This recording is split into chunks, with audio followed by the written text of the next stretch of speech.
தோபீத்து. அதிகாரம் 13. தோபீத்தின் புகழ்பா.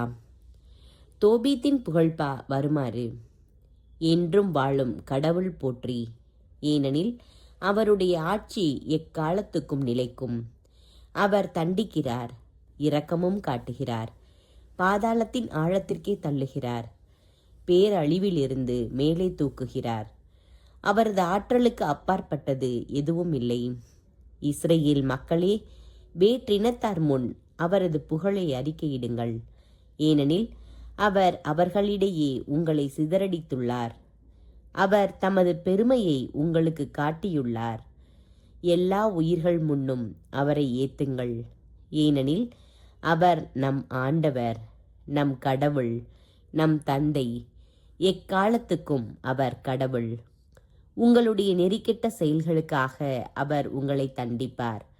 நீங்கள் சிதறடிக்கப்பட்டுள்ள எல்லா நாடுகளில் இருந்தும் உங்களை ஒன்று கூட்டி உங்கள் அனைவர் மீதும் இரக்கத்தை பொழிவார்.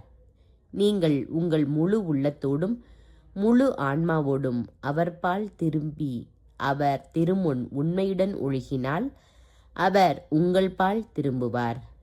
தமது முகத்தை உங்களிடமிருந்து என்றுமே திருப்பிக் கொள்ளார். உங்களுக்கு அவர் செய்துள்ளவற்றை இப்பொழுது எண்ணி பாருங்கள். நீதியின் ஆண்டவரை போற்றுங்கள். வாயார அவரை அறிக்கையிடுங்கள். என்றும் உள்ள மன்னரை ஏத்தி போற்றுங்கள். நான் அடிமையாய் வாழும் நாட்டில் அவரை போற்றுவேன். அவருடைய ஆற்றலையும் மேன்மையையும் பாவ நாட்டமுள்ள இனத்தார் முன் அறிக்கையிடுவேன். பாவிகளே, மனம் திரும்புங்கள். அவர் திருமுன் நேர்மையுடன் ஒழுகுங்கள். ஒருவேளை அவர் உங்கள் மீது அருள் கூர்வார், உங்களுக்கு இரக்கம் காட்டுவார்.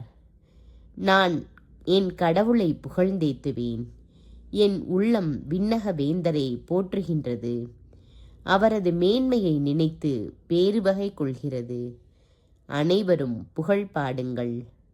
எருசலேமில் அவரை போற்றுங்கள். திருநகரான எருசலேமே, உன் மக்களுடைய செயல்களின் பொருட்டே அவர் உன்னை தண்டிப்பார்.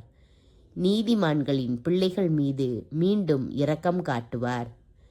உமது கூடாரம் உமக்காக மீண்டும் மகிழ்ச்சியுடன் அமைக்கப்படும். நாடு கடத்தப்பட்ட உங்கள் அனைவரையும் இன்புறுத்தி நலிவுற்ற உங்கள் அனைவர் மீதும் தலைமுறை தோறும் அன்பு செலுத்துவாராக. உலகின் எல்லைகள் வரை பேரொளி சுடர்க. தொலைவிலிருந்து பல நாடுகள் எருசலேமிடம் வரும். உலகின் எல்லா எல்லைகளிலிருந்தும் மக்கள் உமது திருப்பெயர் விளங்கும் இடத்திற்கு வருவார்கள். விண்ணக வேந்தற்கு தம் கைகளில் காணிக்கை ஏந்தி வருவார்கள். எல்லா தலைமுறைகளும் உன்னில் மகிழ்ந்து பாடும். தெரிந்து கொள்ளப்பட்ட நகரின் பெயர் தலைமுறை தலைமுறையாக நிலைத்திருக்கும். உனக்கு எதிராக வன்சொல் கூறுவோரும் உன்னை அழிப்போரும் சபிக்கப்படுவர். உன் மதில்களை தகர்ப்போரும் உன் காவல் மாடங்களை தரைமட்டமாக்குவோரும் உன் வீடுகளை தீக்கிரையாக்குவோரும் சபிக்கப்படுவர். ஆனால் உனக்கு என்றென்றும் அஞ்சுவோர் அனைவரும் ஆசி பெறுவர்.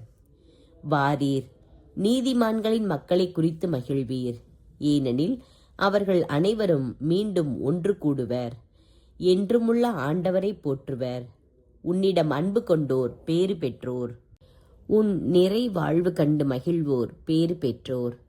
உன் தண்டனைகள் எல்லாவற்றையும் குறித்து வருந்துவோர் பேறு பெற்றோர்.